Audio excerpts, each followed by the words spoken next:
মাগুরায় সে ছোট্ট আসিয়া ইন্তেকাল করেছেন। ইন্না লিল্লাহি ওয়া ইন্না ইলাইহি রাজিউন। আমরা আসিয়ার কাছে লজ্জিত। আমরা তাকে কোনোভাবেই চিকিৎসা দিয়ে বাঁচাতে পারলাম না, কারণ হায়াতের মালিক আল্লাহ সুবহানাহু ওয়া তাআলা।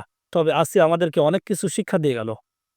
এই আসিয়া ছোট্ট একটা মানুষ, ছোট্ট একটা বাচ্চা, এই বাচ্চার উপরে যেতন করা হয়েছে গোটা বাংলাদেশ কিন্তু এর জন্য কলঙ্কিত হয়েছে। আমরা বড়ই লজ্জিত মানুষ হিসেবে। আমরা এটার বিচার চাই।